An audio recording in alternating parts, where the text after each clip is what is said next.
Hello, everyone. I'm Greg Weaver. Welcome to the Audio Analyst. Pardon me.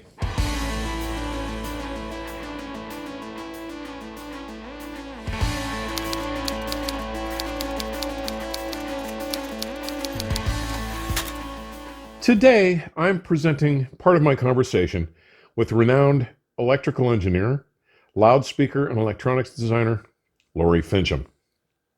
Now, while many of you may be unfamiliar with that name, those of you who caught my conversations with Andrew Jones, episodes 40 to 44, will recall Laurie being mentioned quite often.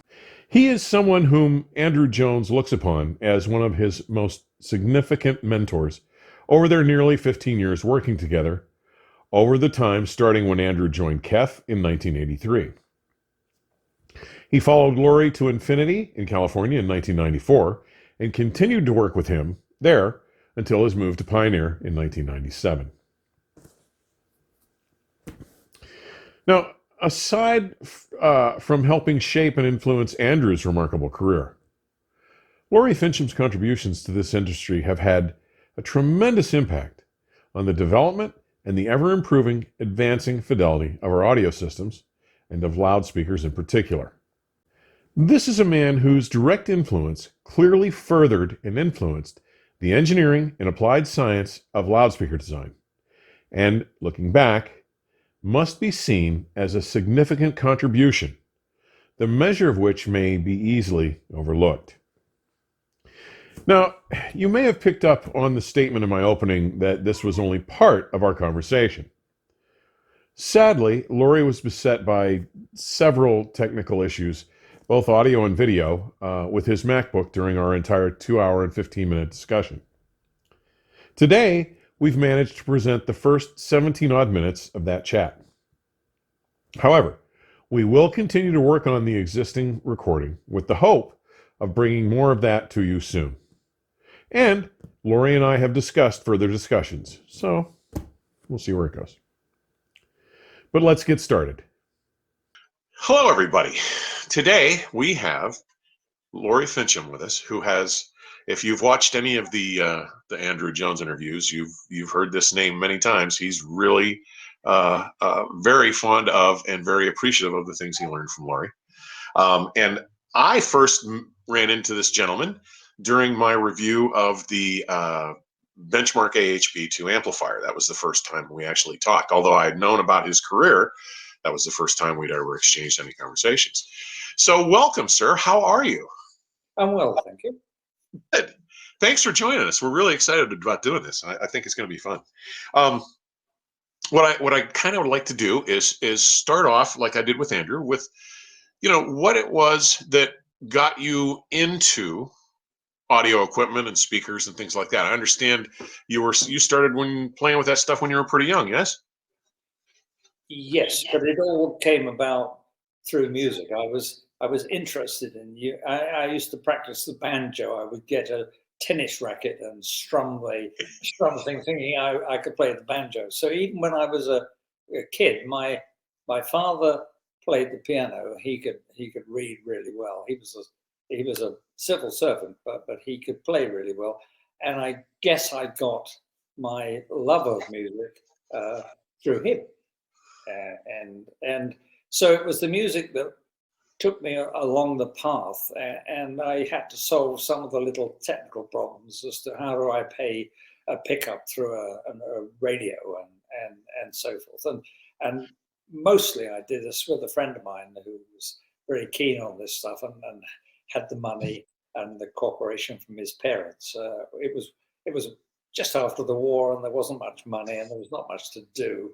So you had to listen to the BBC, which was wonderfully well done, but so cornball. It was unbelievable.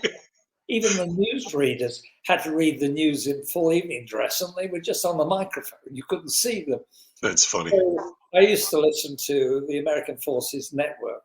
The reception was dreadful, but I could hear big bands from America. So I could hear Stan Kenton was a friend of, a favorite of mine, and I could hear a very young Oscar Peterson, sort of murdering the piano. So I became interested in jazz-like music, I suppose. And I think the reason I was is because it wasn't all predetermined. You know, there's improvisation, Yeah.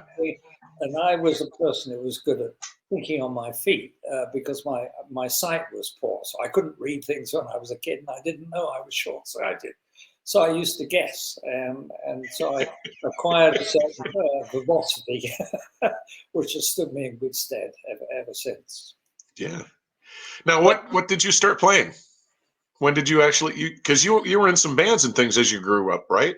Well, I had a friend of mine I met at school, and I'm still friendly with him, and I've known him for over 60 years. And he was a pianist, and he could play anything. He just heard it, and he could play with both hands. And I thought that's how you played an instrument. And if you couldn't do that, you were really no good. And so they had a band at school. Anybody who could play an instrument was in this band. So it had banjos and accordions and so forth. And I got the job. I played the drums. I borrowed this set of drums off somebody, and they were small enough they would go in a case, and I could put them on my back and ride them around with a bicycle. I was a dreadful drummer, and I think my neighbor called me Snake Hips Fincham, which was a famous drummer of the time. And I gave up, and I just really got into jazz, and I didn't take the bass up until I was just about to leave school. So I was just under 18 or something like that. And they had a bass in a cupboard there, and I started having a go at that. And I took it up seriously when I was at university. I took lessons, and my mother bought me a nice bass. It was a funny story about bass. You know, they're like big violins, really, and there are no frets on them. And I thought, well, I don't want to play out of tune, so I spent all day working out exactly where my fingers had to go to be in tune. And I put little bits of sticky tape and pencil lines all the way up the bass so I could play perfectly in tune. And I went to my lesson, and the teacher said, "What's this?" And I said, "This is so I know where to put my fingers." And he said, "Well, you can take those off." I said, "It's taken me all day." He said, "You'll never learn." And the interesting thing about it is that when you do play the bass, you do know where to put your finger. It's within a millimeter, and you can hear immediately that the thing is in tune. So yeah, it's a stringed instrument is particularly like a violin and so forth, is like a mystery to it, because I used to think, oh well, it's easy enough to play. You can just move your fingers about. If you're flat, you just move them up. And of course, I didn't realize at the time that you had to hit it absolutely on the dot. So I took up the bass, and I learned how to read, and that's how I started playing, because you can't play jazz straight away unless you've got a really good ear and you're very gifted. Sure. You have to learn about harmony, chord symbols, and so forth. And I was quite mathematical, and I could work out how the sequences were arrived at, because it's all about a cycle of fifths and so forth. So I was really good at that, and I could just read. I could read these little chord symbols and play jazz, which I did. Now, this is while you were in college, yes? This was during your college years? Yes, but during your university years? Yes, but we also used to. So having a bass is a really good thing, because I used to have special dinners and nights and dances there, and I would turn up with my bass and my evening dress, and just put my bass in the closet and just go. I had no invitation to it, but they assumed nobody would appear. Oh, the musicians here, yeah. That's funny. So I played a lot, and I used to write comedy scripts and stuff like that. And I played what they call smoking concerts there. Well, that's what they called them at that time. And so when I left, I was a reasonably competent bass player. You know, I wasn't good, but I could play in tune. And the guys I were at school with, they had gone into the forces, which I hadn't had to do. I was deferred because I was doing electrical engineering. And they formed a band, and I joined the band, and there were just four of us. And we remained friends and sort of musicians for nearly 20 years. And oh, wow. I made 4 times as much money playing in the band as I did in the daytime job. Wow. So I didn't have to be nice, especially nice to my boss. I only did what I wanted to do.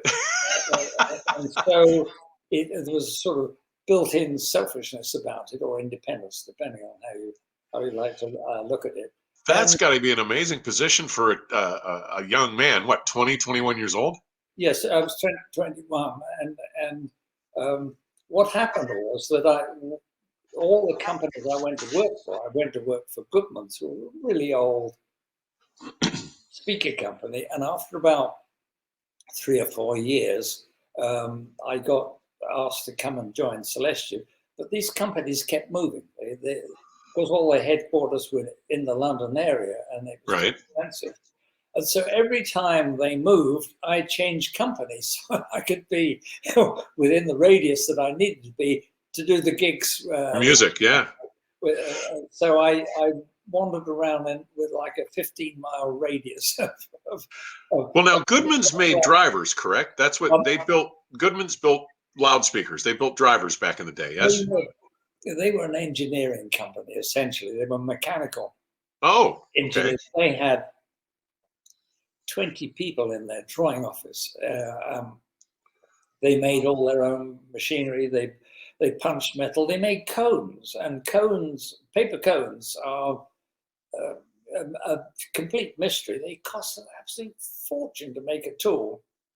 I'm talking about 1960. They would be spending £20,000, which is like $100,000, doing a cone. So you had to use the cones that they had. All you could do is to cut them down with a pair of scissors, or you could put a different pulp in, or you could inject them with various materials. So you learned a lot about the nuts and bolts of making speakers, and it was an apprenticeship for me. I knew nothing about speakers, and when I arrived for the first day, they said, "Oh, you sit with this lady in the corner. She'll teach you how to make a drive unit." And she did, and I was pretty good at it. When you put them together, if you put them together wrong, you get what's called a coil rub. I never made a coil rub because I knew how to get solvent in there and modify everything by hand until it was absolutely perfect. So I learned the tricks of the trade and how to get stuff done in production. Well, and you were pretty handy, right? I mean, you were always good at building things. You'd mentioned that you like to build speakers and. Well, I was an aero modeler, so I was good with balsa wood and dopes and stuff like that. And I could do woodwork, but it was all mechanical tools there. Yeah. Everything was done by hand, and you sharpened all your own tools and so forth. Celestian, who I went to after about 4 years, they were even older.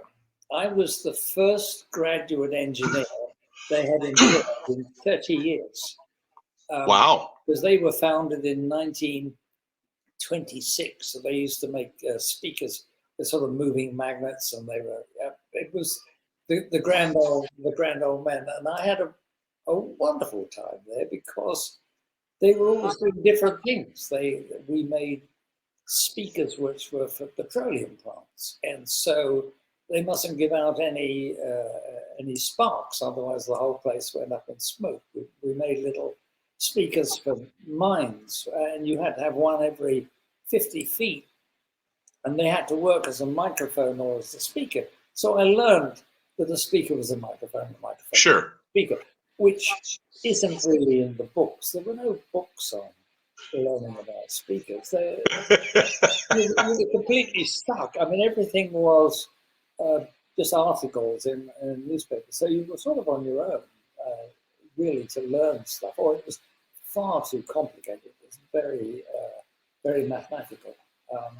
So you were involved with speaker design at Celestian, or? Yes, I used to design drive units. I used to do everything. Sure. I actually we did a lot of speakers for the pop people, for the musical industry.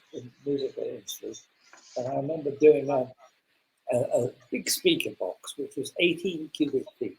Oh my God. And it had two 18-inch drivers, and it was for the Bill Haley comeback concert. And I built this thing, and the drivers could move nearly an inch or something. And Wow.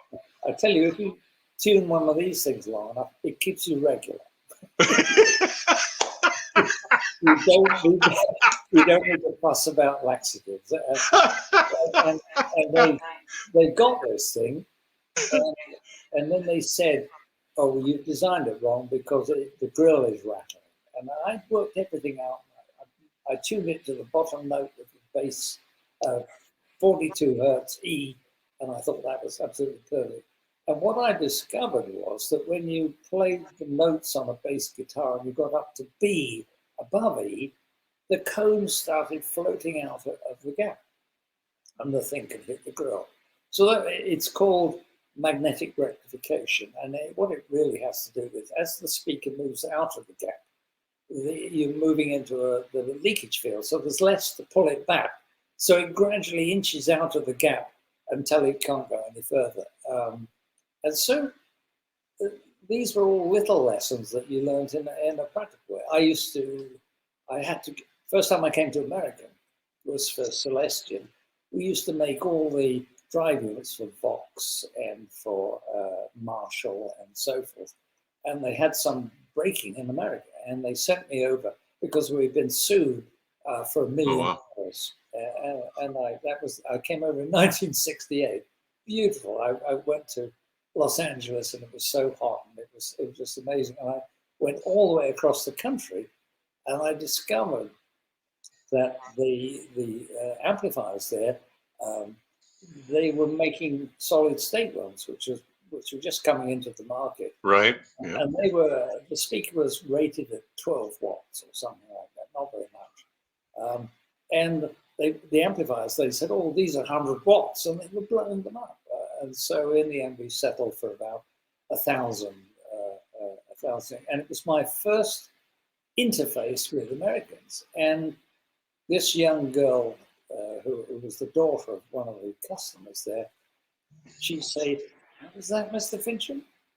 And I was absolutely appalled. I was thinking, well, I'm speaking English, damn it, don't you understand? And then I realized we had no common language. You know, the words that you use and the way you enunciate are completely alien because nobody speaks English as a first language.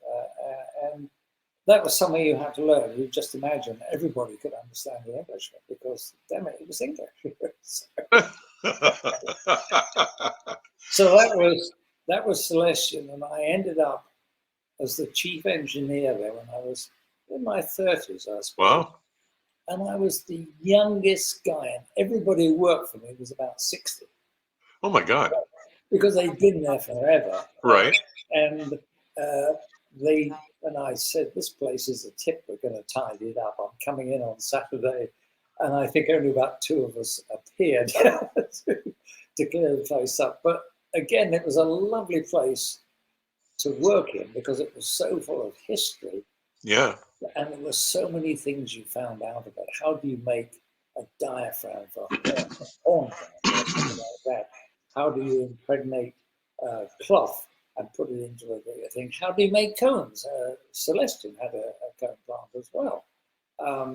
And you can't get any of that from a book. And No, so obviously. Not then anyway, certainly. it was all an apprenticeship.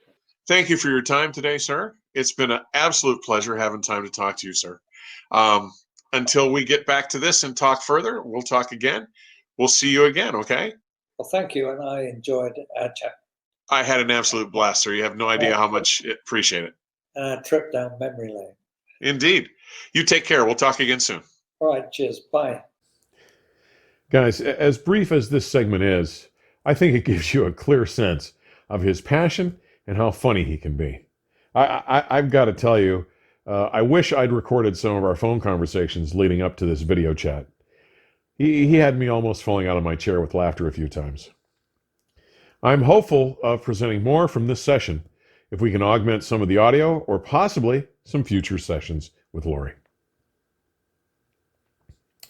If you are enjoying the content and information presented here, please click that subscribe button.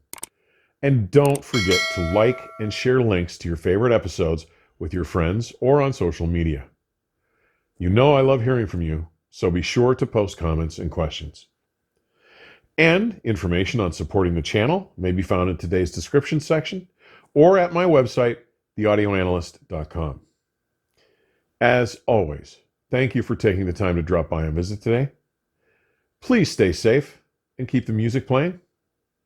Till next week, cheers.